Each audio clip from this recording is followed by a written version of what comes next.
Hey guys, thanks for tuning in to another video on ForgottenWeapons.com. I'm Ian McCollum, and I'm here today at the British Royal Armouries taking a look at a fantastically cool piece of espionage history. This is the very only surviving example of the Mark I Welrod. Now, the Welrod, of course, became well known as the British Special Operations Executive's covert assassination pistol. It was a manually operated bolt-action pistol. They were manufactured in, well over 10,000 of these were manufactured in 32 and 9mm calibers. And frankly, I'm pretty sure they're still in use today because they're still officially pretty hush-hush about the whole thing. However, what we're going to look at today is the very beginning of this project.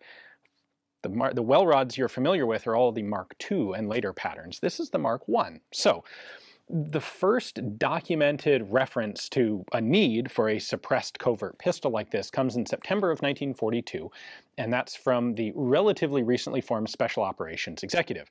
They want a pistol for quietly assassinating sentries and such. This is actually supplemented by a more formal advisory note request from Lord Mountbatten of the Combined Operations HQ saying that units like commandos also need some silenced weapons for dealing with things like sentries. So SOE decides to put together a project to develop just such a gun. The project begins over the winter of 1941 to 42, and it's primarily being run by a guy named Major Hugh Quentin Reeves, who's kind of a legend in SOE. He was one of the most prolific inventors of spy devices, espionage, sabotage devices. He was also responsible for the Well gun, which was a submachine gun, which we'll cover in a later video here, as well as the Sleeping Beauty submersible canoe, some diving stuff, like all sorts of, the sleeve gun actually was Quentin Reeves, a wide variety of exotic and esoteric sabotage equipment from this guy. And he was working with an assistant, or a gun guy, by the name of F.T. Bridgman. We really don't know anything about that gentleman, except he was apparently civilian working with SOE. Now, it takes them about a year to actually put together the design for the Welrod, and it's not that complicated of a gun. I would presume they had a lot of other projects they were working on at the same time, and this didn't get to be the sole priority. But by January of 1943, they have the design pretty well ready, and they start putting together formal drawings, because this is a thing that's needed by a variety of different groups, and this is going to be something that will be put into major production. I think probably more Welrods were made than any of the other SOE devices outside of explosives and fuses. So it takes a couple months to put together drawings. They're finished in April of 1943. They get a first sample of the production model of this, the Mark I Welrod, and they do a little bit of shooting with it and testing it, and they realize, this isn't really quite ideal, and they rather quickly, compared to the previous work, put together a Mark II Welrod, which is the Welrod that you're probably familiar with, having seen. This would lead to a test in June of 1943 between basically all of the silenced weapons that were available for British commandos and SOE. So suppressed Colt 1903, the Welrods Mark I and II, the silenced Sten gun, silenced Colt Woodsman, and silenced High Standard Model HD. Now, before we talk about the result of those trials, let me show you how exactly the Mark I Welrod goes together, because it's substantially different from the Mark II. The Mark I Welrod really is kind of an odd-looking contraption here. It is mechanically a bolt-action pistol, so manually operated just like a bolt-action rifle. We have one locking surface, and it's the bolt handle here, which is perfectly sufficient for 32 ACP. Where later versions of the Welrod would have a detachable box magazine that doubled as the grip, on here we still have the grip as the magazine, because, if we open this up, that's your magazine in there, but this is a blind magazine, holds, I believe, 5 rounds, and also doubles as a grip. You'll notice there's no trigger here. The trigger on the Mark I is this lever on the side. So that's the safety right there. That's the safety right there. In the downward position, it is safe because it blocks the trigger from moving. In the upward position, it is fire because, as you can see here, the trigger will move. There is a follower tab that prevents you from closing the bolt when it's empty. Push that down. We can close that. There's just a collar here on the back of the bolt. So the front of the bolt doesn't rotate, it just slides back and forth. This collar rotates down, locks the bolt in place, ready to fire, and then click. Nice, actually pretty quiet drop of a firing pin there. The original design requirements for the Welrod concept called for it to be not more than 12 inches long, and this is actually like 14 inches long, so it's a bit too big. It needed to be usable at night, so we have a fairly large set of sights here. Later production Welrods would actually have radium paint applied to the sights to allow them to be easily used in the dark. And in terms of silencing, the actual criteria was it needed to be not recognizable as a pistol shot at 50 yards. The effective practical range needed to be no more than 15 yards, so 50 feet effective range to actually shoot someone with the thing. Technically speaking, the silencer here uses a couple of rubber baffles, so you can see one here in the front. There are actually 3 of them in there, as well as 10 steel plate baffles. So the idea here, well, let me just take this apart and show you. The body of the silencer is going to unscrew.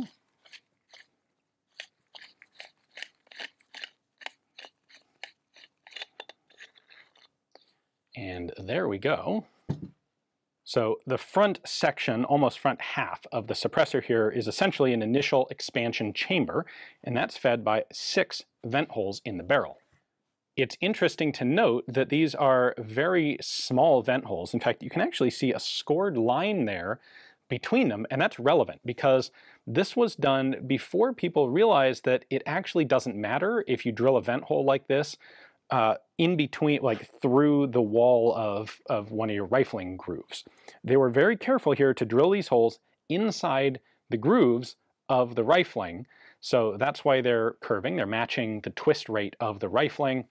There's 6 of them, 3 on each side, and they're really very small, and that's because they have to be, at this time, people think they have to be small enough to fit entirely within the groove. Later on, after some more experimentation, people would realize that this actually doesn't matter. You can drill much bigger holes, and it doesn't matter if they overlap the edges of the lands and the grooves. Like, none of that's actually relevant. But clearly here, this was early enough that nobody quite realized that. We've got 8 holes in this front plug so that gas that comes into this expansion chamber can vent forward. And then within the body of the suppressor itself, that's part of it here, we're going to have a series of steel baffles. So the first one is like 1 inch long. The second one is about 1/2 inch. Each one of these has a little washer in between that serves as the baffle. So they're nice and easy to manufacture. And then you've got 6 of them that are 1/8 of an inch thick each. Sorry, 6 total. You've got 4 of the little narrow ones here. So there's your 4 narrow baffle spacers. And then in the front, where they're stuck inside the tube, and unfortunately this front end cap is thoroughly seized in place and we cannot get it off, but there are 3 5/8 inch long rubber baffles up in the front. And the idea behind the rubber baffles is that the bullet would actually punch through them, and it would reseal more or less behind the bullet, thus trapping gas inside the suppressor longer and reducing the overall noise at the end. And you can see that last baffle here has bullet holes in it. These are wear use items, and they would have to be replaced after not too many shots. Though the silencer will continue to work, but it's not nearly as quiet once you get a permanent hole shot through that front rubber wipe. We can also take these 2 screws out of the sheet metal, like the grip cover plate. I've already loosened them up.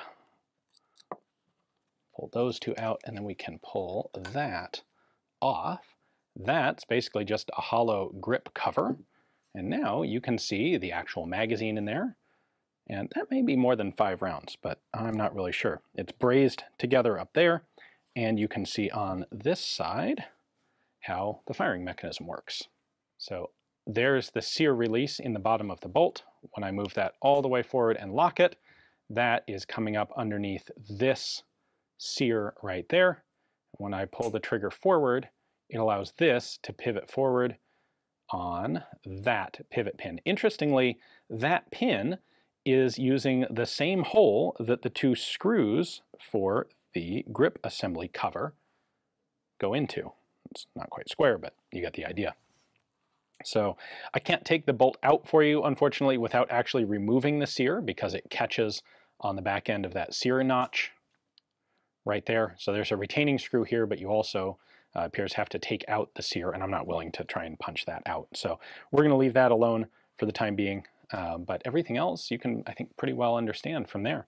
Safety just physically blocks the trigger from moving, and releasing the trigger just allows this to go up into the sear in the bolt. There is the Mark I Welrod, mostly disassembled. Sorry, I can't take the bolt out for you guys. These were originally, the parts were manufactured by a wide variety of different companies. The British were very careful to distribute the parts manufactured to try and hide what was actually being built. The final assembly was done by a company called Hydron Products out of Staines in Middlesex. They would go on to also do the early production on the Mark II Stens. That production later transitioned to BSA, Birmingham Small Arms. But I'm getting ahead of myself here a bit. Major Quentin Reeves, the designer, lived until 1950, did a bunch of other cool special operations work, development work, and then died in one of the most bizarrely odd ways. In 1950, he was working on a project to reduce the noise from jet engines on hard stands, and apparently fell into a silencer intake for a jet engine and was killed. Quite a bizarre way to go. But definitely unique. There's a little bit of a spoiler, I suppose, here that you already know they didn't adopt this. They did adopt the Welrod Mark II. But it's worth talking for a moment about that trial in June of 1943, where they're comparing basically all of the suppressed guns that were available and at hand. The way they actually assessed the volume, the loudness, the suppression capability of each of these guns was to have a couple of guys on the firing line actually shooting them, and then a couple of judge observers behind some foliage 30 feet away, just assessing subjectively by ear how loud each gun sounded on a scale of 1 to 10.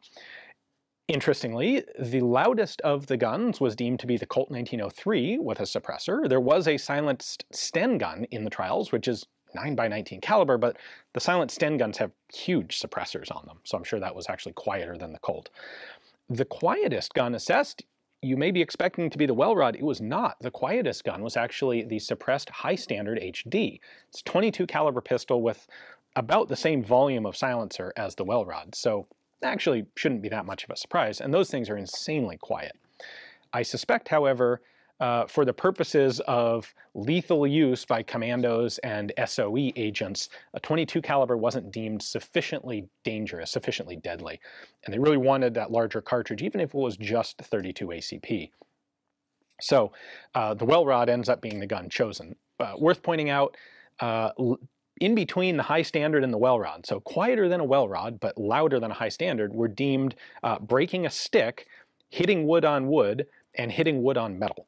So high standards really were extremely quiet guns. But Welrod Marks I and II are no slouch in terms of sound suppression. So very cool to get a chance to take a look at this. As I said, it is the only surviving example of the Mark I Welrod. There weren't that many made. I don't have an exact number on them, but essentially only some pre-production models ready for trial. Now, once the Mark II was recommended for adoption, it would proceed forward, and by late 1943, it was actually in serious mass production.